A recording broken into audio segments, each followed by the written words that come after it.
এই ফ্যাসিবাদের দোসর শেখ হাসিনা তার যাদেরকে সে ব্যবহার করছে আপনাদের উপর গুলি চালাইতে, যাদেরকে সে ব্যবহার করছে আপনাদের খুন করতে, গুম করতে, মামলা দিতে, কষ্ট হয়। ওই আওয়ামী লীগের কর্মীদের জন্য একটু কষ্ট হয়, ওদের রাইখা মহিলা একা একা পালাই গেল। আজকে এই শেখ হাসিনা পালাই গেছে, শেখ পরিবারের লোকজন পালাই গেছে, কিন্তু এখনো ফ্যাসিবাদের দোসররা বাংলাদেশের মাটিতে রয়ে গেছে। প্রফেসর ইউনূস সাহেব ডেভিল হান্ট শুরু করছে, ভালো কথা, উনি ডেভিল ধরতেছেন ওনারা, কিন্তু আমি বলতে চাই গোপালগঞ্জে টুঙ্গিপাড়ায় এখনো অনেক ডেভিল রয়ে গেছে। আর যদি ডেভিল না থাকতো তাহলে 5ই আগস্টের পরে আমার ভাই জিলানির উপরে কিভাবে আক্রমণ হয়?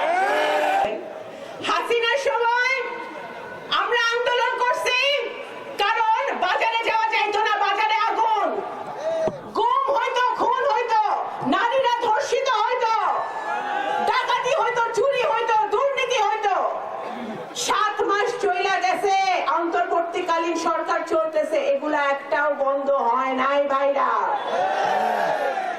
আজকে সেই জন্য বিএনপি আবারও মাঠে নামতে বাধ্য হয়েছে জনাব তারেক রহমানের নেতৃত্বে। আজকে স্বাধীনতার ঘোষক, বহুদলীয় গণতন্ত্রের প্রবক্তা শহীদ রাষ্ট্রপতি জিয়াউর রহমান 19 দফা দিয়েছিলেন।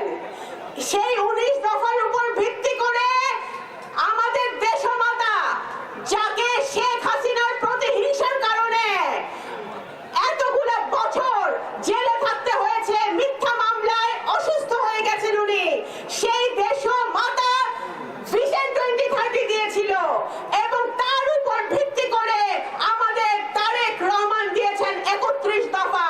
এই 31 দফা গোপালগঞ্জের ঘরে ঘরে ছড়িয়ে দিতে হবে, যে আগামী দিনে নির্বাচন আমাদের 50% কাজ শেষ হয়েছে, ফ্যাসিবাদ পতন হয়েছে, গণতন্ত্র কি ফিরে আসছে ভাইরা?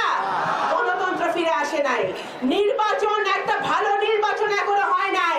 15 বছর ধরে বাংলাদেশের মানুষ ভোট দিতে পারে নাই, সেই ভোটের ব্যবস্থা করতে হবে।